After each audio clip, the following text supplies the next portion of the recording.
네, 오늘은 고난의 선택 제목으로 말씀드리겠습니다. 본문은 베드로전서 4장 1절에서 6절, 신약성경 381페이지 제가 봉독하겠습니다. 그리스도께서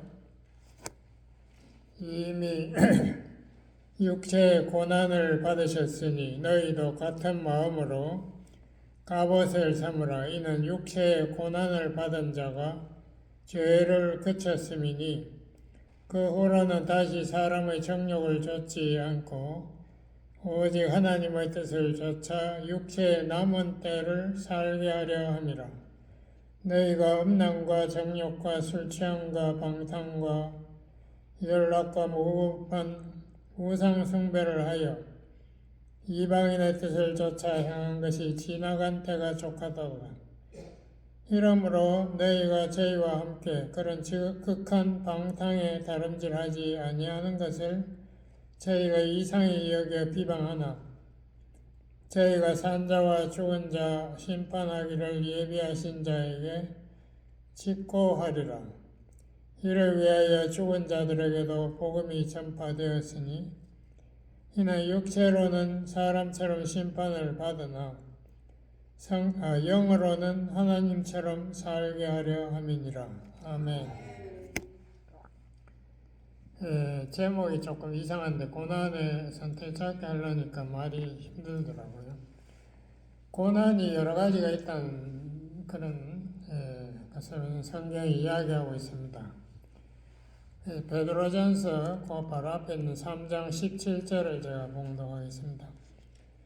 17절에 보면 선을 행함으로 고난받는 것이 하나님의 뜻일진데, 그래서 우리가 세상에 살면 선을 행할 수 있잖아요. 선행하거나 다른 사람을 섬길 수 있는데 그렇게 할 때 오히려 오해받고 서로 간에 또 이렇게 마음에 서로 시험이 될 때가 있다.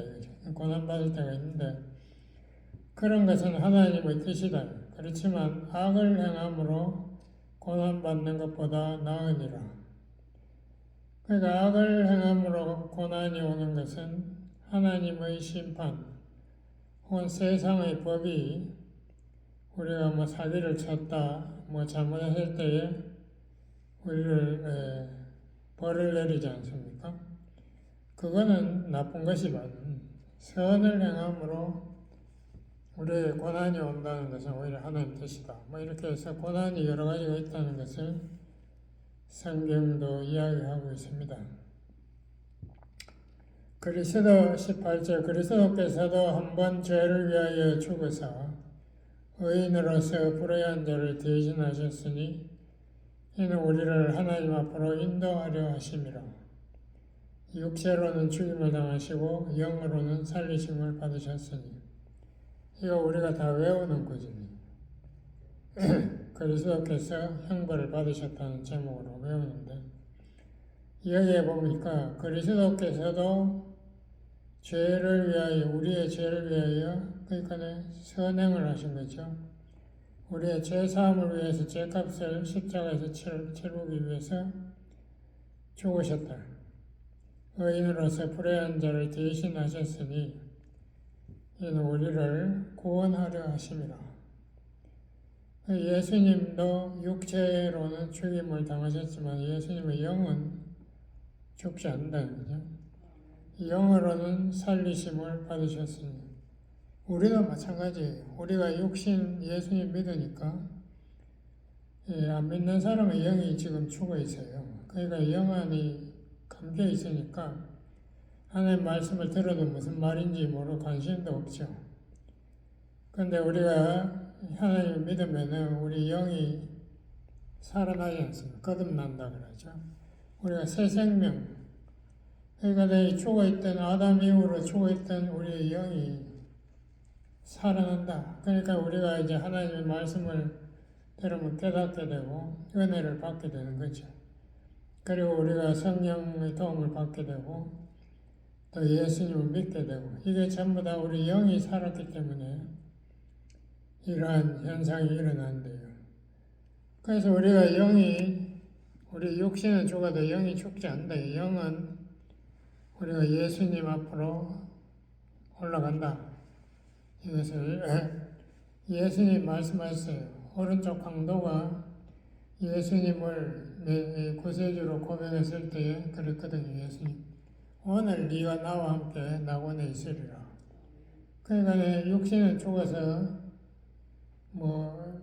모장에 묻혀있더라도 그 사람의 영은 하늘나라로 올라가 버리는 거예요.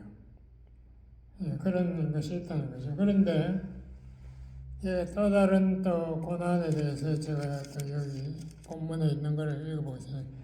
베드로전 4장 12절부터 읽어보겠습니다. 사랑하는 자들아, 너희를 시련하려고 오는 볼시험, 이상한 일 당하는 것 같이 이상하게 여기지 말고.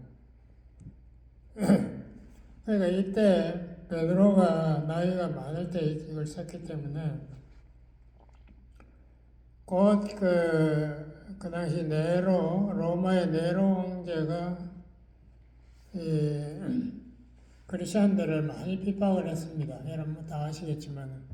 그래가지고 한 번은 로마 시를 자기 마음에 안 든다고 불질러 버렸어요. 술 마시다가 불질러 버리고, 이제 백성들이 막 거기에 대해서 항의를 하니까 할 말이 없으니까 크리스천들이 불을 질렀다. 크리스천들이 그때 많이 잡혀가고 죽었지 않습니까? 아마 그런 거를 베드로가 미리 예언사로 생각했는지 모르겠지만 하여튼 불시험이 온다. 불시험이 오는데 이상히 여기지 말고 오직 너희가 그리스도의 고난에 참여하는 것으로 즐거워하라. 그러니까 예수님만 십자가 지는 것이 아니지 않습니까? 예수님이 누가복음 9장 23절에 그랬지요. 너희 나를 따라오려거든 너희 십자가, 우리가 다 주님이 주신 십자가를 지고 자기를 부인하고 따라가야 됩니다.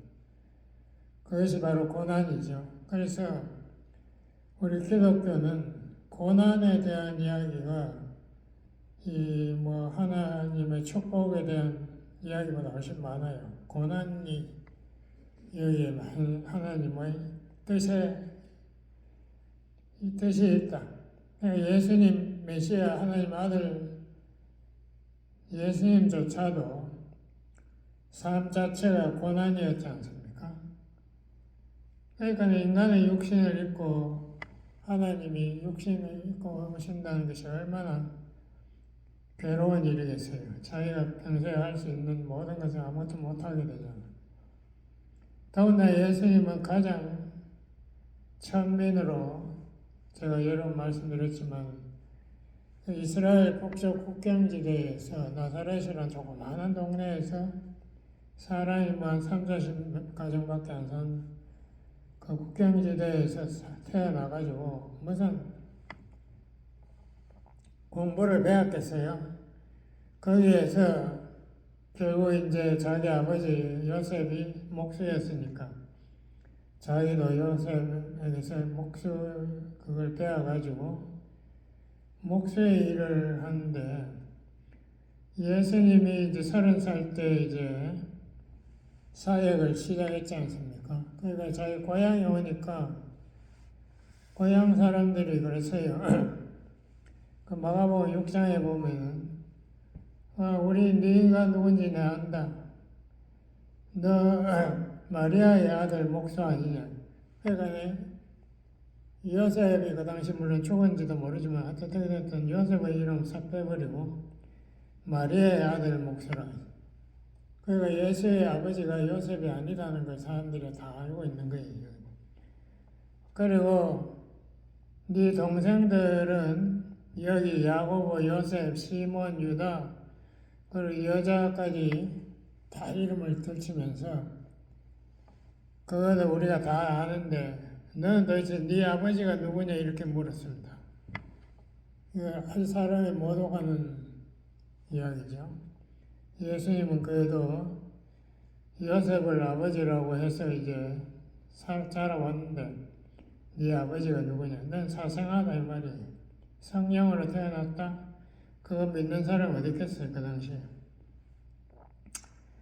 그 예수님이 이제 사역을 마치고 이제 자기가 십자가에 돌아가실 그 준비가 다 됐을 때도 결국 자기의 제자 가룟 유다가 자기를 팔아먹었지 않습니까? 한 30냥에다가 팔아먹고 자기의 수제자 베드로는 자기를 3번이나 부인하고 저주하면서 부인하고 그 십자가에 달렸을 때도 유대인들이 그 앞에서 머리를 흔들면서 예수를 조롱했습니다.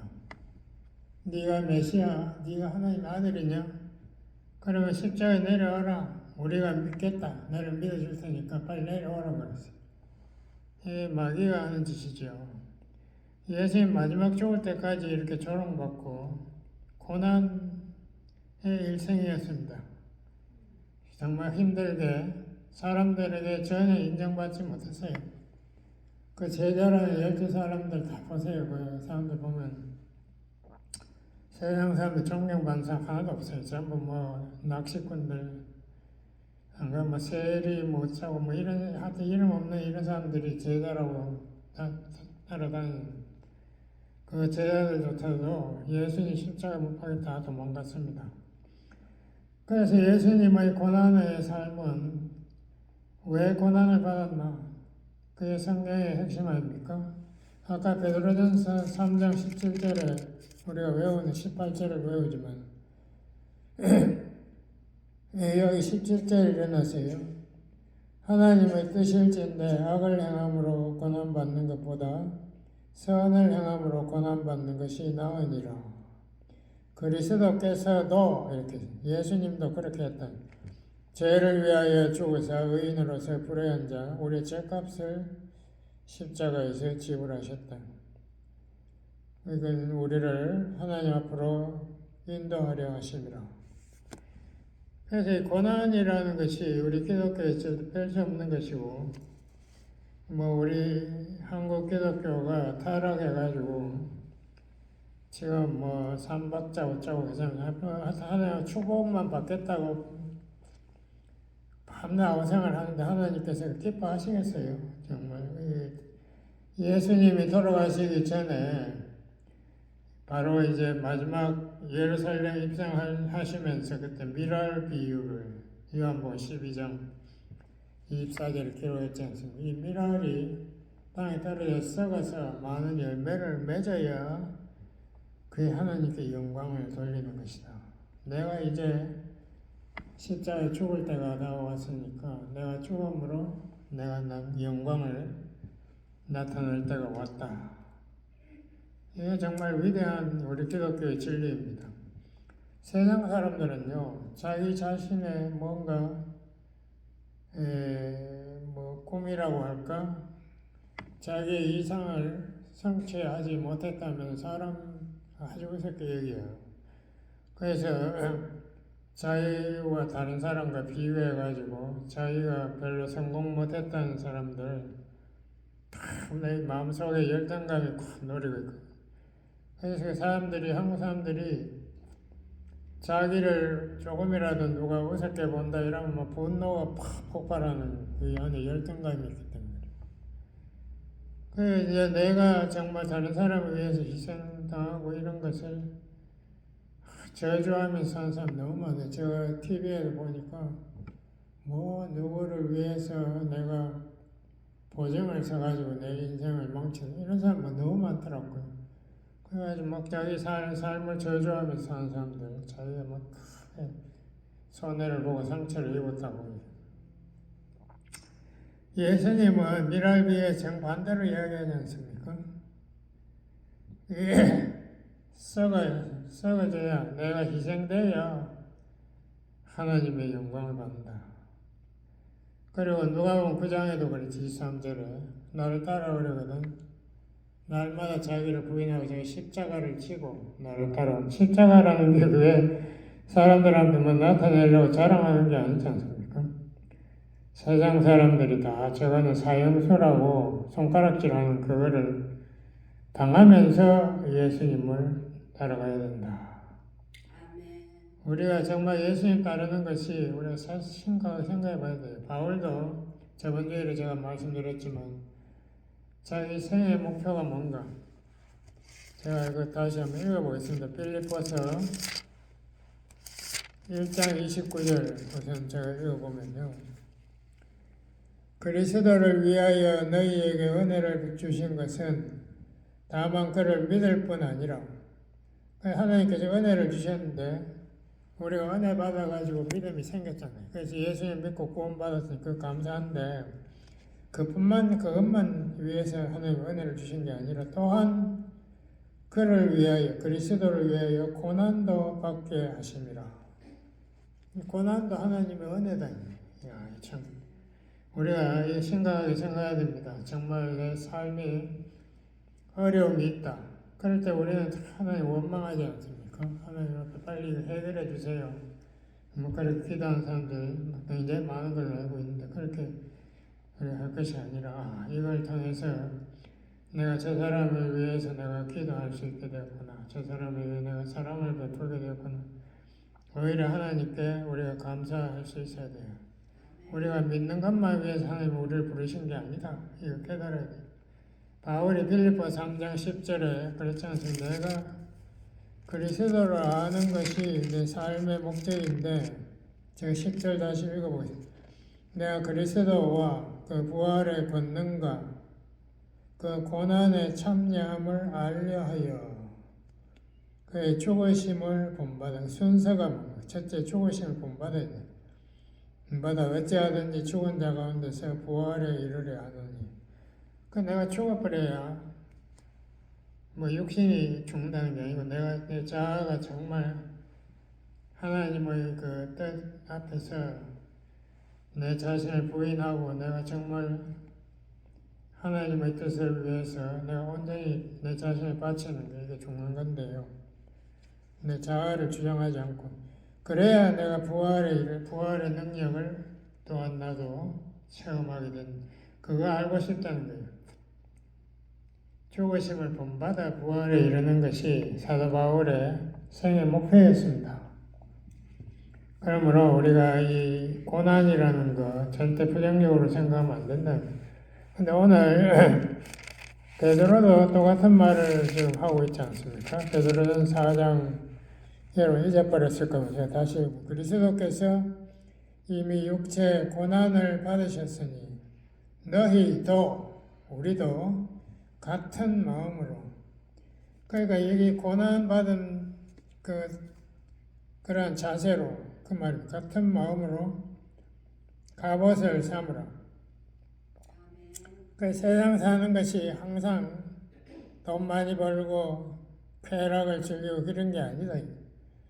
응? 고난 육체는 자꾸 죄를 지으니까 육체에 고난이 오는 게 당연한데 그거 싫어하고 병 걸렸다고 막 괴로워하고 이렇게 할 게 이게 다 하나님 뜻이니까 우리가 감사함을 받아들이고 하나님 뜻을 따라가야 되는데 같은 마음으로 인내하고 온유하는 예수님이 십자가진 같은 마음으로 내 무장을 하고 무장을 한다는 것은 갑옷을 입으라는 게 아니라 내가 영적으로 성령 충만해서 살아라. 갑옷을 삼으라.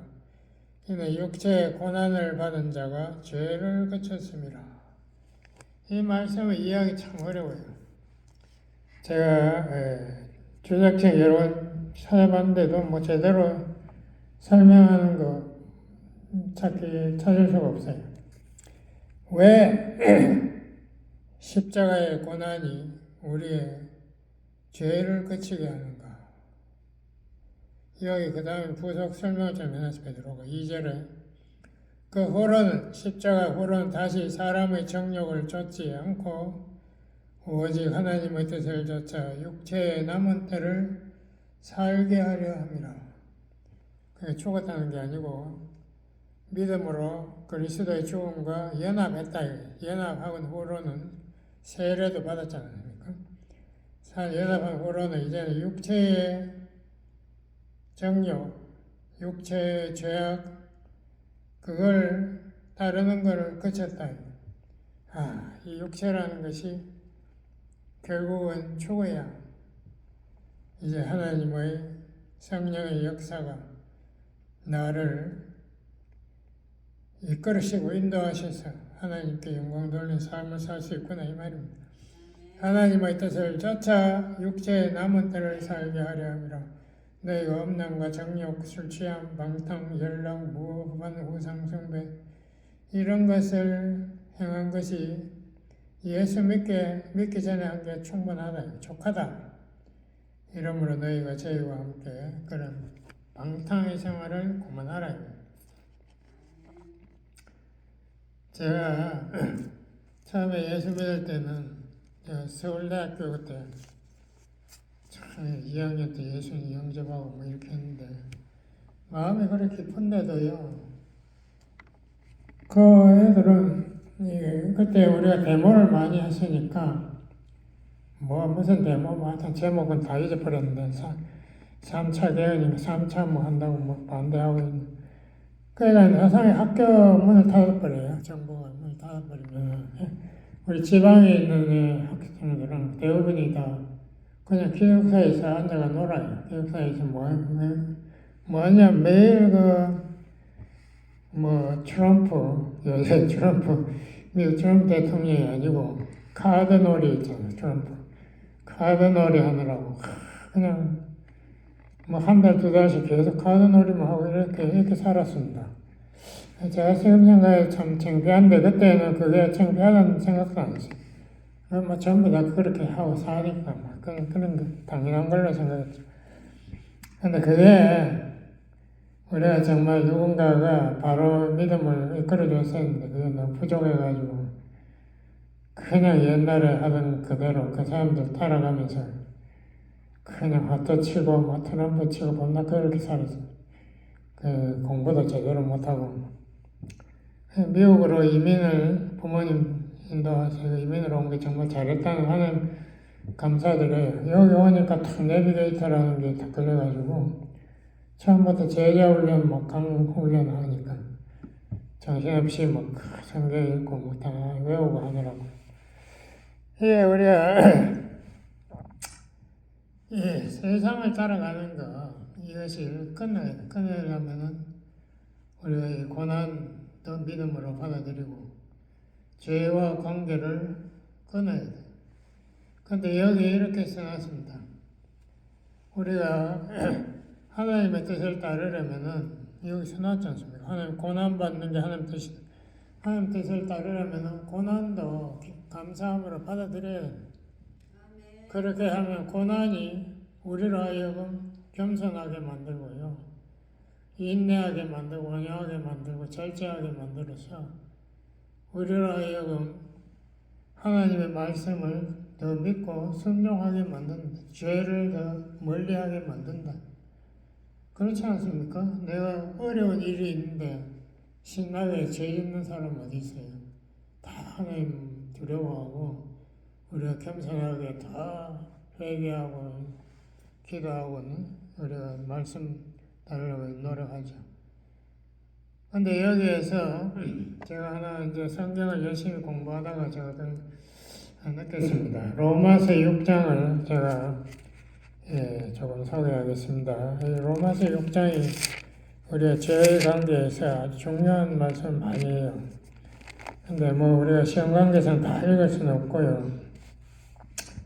6장 6절부터 제가 우리가 알거니와 우리 예수 믿기 전의 옛사람이 예수와 함께 십자가에 못 박힌 것은 우리가 믿음으로 예수님과 연합했다 그랬지 않습니까? 십자가에 못 박힌 것은 죄의 몸이 멸하여 우리의 아담으로부터 내려온 그 원죄, 죄의 성품, 죄의 종 이게 십자가에서 예수님과 함께 못 박혀 다시는 우리가 죄에게 종노를 하지 아니하려 함이니. 그래서 예수님과 함께 십자가 못 박혔다는 그 의미를 깨달아요. 그냥 예수님과 함께 십자가 못 박혀서 부활했다가 아니라 왜 십자가에 못 박혔는가? 내 마음에 이 죄의 몸이 왕노릇하고 주인 노릇하니까 그거를 예수님의 죽음에 나도 동참해서 이 죄의 몸이 더 이상 나의 주인이 안 되도록 하기 위해서 내가 십자가에 못 박힌 거예요. 종노릇 하지 아니하려 함이라. 그래서 우리가 죄를 지을 때마다 죄의 종노릇한 그거를 멈추게 하려고 예수님이 십자가에 못 박힌 거고 우리가 믿음으로 예수님의 죽음에 동참하는 거예요. 만일 우리가 그리스도와 함께 죽었으면 또한 그와 함께 살 줄을 믿노니. 그래서 갈라디아서 2장 20절에 바울이 그 유명한 말씀 했지 않습니까? 내가 그리스도와 함께 십자가에 못 박혔나니. 못 박히는 것은 이 죄의 몸이 못 박혔어. 이제 내가 산 것이 아니고 이제 내 안에 그리스도께서 사시. 이제는 육체가 나의 주인 노릇을 하는 것이 아니라 이제는 주인이 바뀌었다. 그리스도를 나의 주인으로 모시고 내가 믿음으로 산다. 이와 같이 11절 너희도 너희 자신을 죄에 대하여는 죽은 자요 그리스도 예수 안에서 하나님을 대하여는 산자로 여길지어다. 산자로 여길지어다. 그러므로 우리가 새 생명 받은 사람은 하나님을 대하여 이제 죄의 몸을 대하여가 아니고 하나님을 대하여 이제는 열심히 살아라. 예, 여기 제가 몇 절 때 읽겠습니다. 중요한 구절이 그러므로 너희는 죄로 너희 죽을 몸에 왕노릇하지 못하게 하여 주인 노릇하지 못하게 하여 몸의 정욕을 순종치 말고 또한 너희 지체를 불의의 병기로 죄에게 드리지 말고 오직 너희 자신을 죽은 자 가운데서 다 산 자같이 하나님께 드리며 너희 지체를 의의 병기로 하나님께 드리라. 죄가 너희를 주관치 못하리니 왜 주관 못하는가? 이는 너희가 율법 아래 있지 아니하고 은혜 아래 있음이니라. 이 굉장히 중요한 말입니다. 14절 로마서 6장 14절. 왜 우리가 십자가에서 예수님과 함께 못 박히면은 우리가 더 이상 율법 아래 있지 않는가? 예수님이 십자가에 못 박힌 것은 우리의 죄를 탕감하기 위해서 우리 십자가에 다시 말하면 율법의 저주에서 우리를 해방시키려고 죽으신 거고 우리가 그와 함께 십자가에 못 박힘으로써 우린 죄사함 받고 더 이상 율법의 저주에서 벗어났다 이거예요. 그러니까 예수 믿기 전에 사람은 어떠냐 하면요 율법을 알아도 율법을 지킬 능력이 없지 않습니까? 그러니까 밤낮 마음속에 뭐가 도사리고 있겠어요? 이게 중요한 죄책감이 막 자살해 있는 거예요. 내가 아무리 율법 지키려고 해도 안 되니까 괴롭고 갈등이 있지 않습니까? 그냥 하나님 앞에서 내가 율법 한두 개 지키는 거 가지고 하나님 앞에 변명하고 막 그렇게 이거 패배의 삶이니까 승리할 수 없다는 거예요. 그럼 우리가 어떻게 하면 승리할 수 있는가? 우리가 율법을 안에서 율법을 지키겠다면 절대 안 되고 하나님의 은혜 아래서 하나님의 한량없는 사랑과 용서를 체험해야 돼요. 그래서 로마서 8장 1절에 당연한 그리스도 안에 있는 자에게는 결코 정죄함이 없느니라. 이거 은혜의 첫 번째 말입니다. 얼마나 귀중. 죄사함을 받아야 그 다음부터 이제 죄책감을 우리가 극복할 수 있고 우리가 죄책감이 와도 하나님 이제 감사의 기도 죄송하다가 아니라 하나님 나의 죄를 위해서 예수님이 나의 모든 죄를 다 십자가에서 해결하시니 너무나 감사합니다. 하나님의 은혜를 더 주셔서 제가 다음에 죄를 완전히 극복하게 도와주세요. 예, 우리가 은혜의 길이고 우리 용서의 길이고 긍휼의 길이고 사랑의 길이고 그럼 우리 하나님께서는 우리를 더 이상 미워하지 않고 저주하지 않는다. 그러니까 율법 아래 있으면요. 그 사람 헤어나올 길이 없어요. 왜냐하면 자기 자신이 계속 죄를 지으니까. 그거에서 벗어날 길이 없는데 은혜 아래 있으면은 이제는 우리 하나님께서 탕자를 환영하듯이 나를 환영한다는 것을 내가 아니까 확신하니까 우리 마음속에 평안이 있고 이 감사가 있지 않습니까? 그러니까 우리가 더 이상 탕자가 돼지우리로 가려고 하지 않지 않습니까? 뭐 가고 싶은 마음이 있을지 몰라도 이제 더 이상 들어가지 않아 자기가 의도적으로. 이제 아버지의 사랑 안에 자기가 기쁘게 순종하면서 살기를 원하지.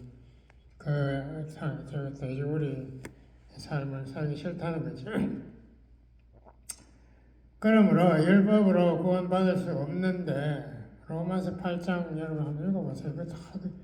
그 율법으로 안 된다고 다 적혀있어요. 율법으로가 안 되고 그렇지만 성령 하나님의 은혜로서 오신 그리스도와 성령 이 두 분의 능력과 사역으로 우리는 죄에 승리하고 살 수 있다. 이것이 우리 복음의 핵심이고 그 핵심 안에는 중요한 말이 있습니다. 은혜. 은혜가 우리를 죄의 능력과 율법의 정죄의 능력에서 해방시켰다. 그래서 여기에서 가장 중요한 이 구절을 제가 읽어요. 디도서 2장 제가 읽어보겠습니다. 디도서 2장 11절 12절 제가 읽겠습니다.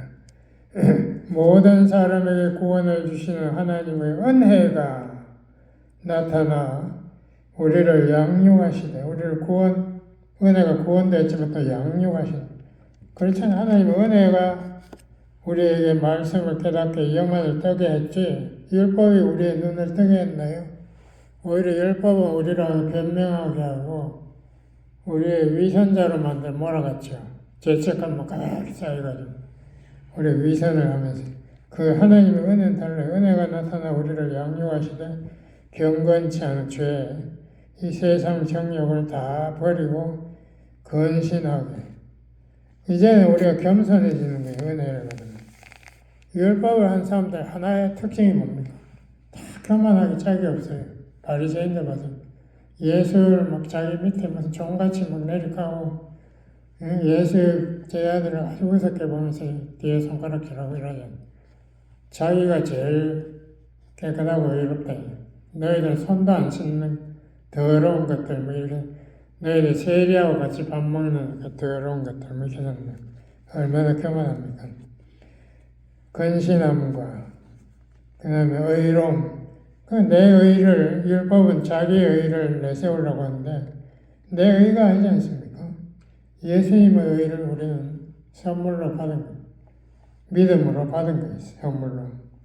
그 의로움, 예수님의 의로움을 우리를 하나님께 선물로 주셨으니까 우리가 얼마나 감사해요. 그래서 우리가 기쁜 거지. 내가 의롭다고 기쁜 게 아니에요. 경건함으로 이 세상에 살고 복스러운 소망도 우리가 예수님 만난 소망이 그건 너무나 복스러운 거 아니에요. 우리의 크신 하나님 구주 예수 그리스도의 영광이 나타나신 재림을 기다리게 하셨으니 이게 하나님의 은혜가 하신 거예요. 은혜가 우리의 마음가짐조차 우리의 삶의 태도조차 다 바꿔왔습니다. 그래서 우리로 하여금 새로운 사람, 그리스도를 닮아가는 사람, 그리스도와 동행하는 성령과 동행하는 사람으로 우리를 만들었다. 시간이 벌써 너무 가버렸네. 뭐 대충 이렇게 제가 여기에서 끝내야 되겠습니다. 그래서 하여튼 우리가 이 고난조차도 하나님의 은혜로 왔다는 걸 기억하시고 우리가 고난도 믿음으로 받아들이고 다 하나님 뜻에서 왔으니까 하나님께서 모든 것을 합력하여 하나님의 선을 이루게 하신다. 하나님 선의 첫 번째 목적은 우리가 예수님 닮아가는 것. 로마서 8장 29절. 그리스도를 닮아가게 하려고 하나님께서 이 모든 것을 다 계획하시고 우리에게 주시고 은혜로서 주셨다. 우리 기도하시겠습니다. 아버지 하나님, 이 세상에 정말 이 죄와 율법은 무서운 겁니다. 우리를 저주하고 우리를 파멸시키려고 하는데 하나님께서 놀랍게도 예수 그리스도와 성령 하나님의 은혜의 위로자를 보내주셔서 우리를 위로하시고 우리를 변화시켜 주심을 감사합니다. 우리가 하나님의 은혜를 참으로 진심으로 깨닫고 이제는 하나님의 뜻을 환영하고 범사에 감사하며 하나님의 뜻을 따라가는 귀한 성도들 다 만들어주세요. 예수님 이름으로 기도드렸습니다. 아멘.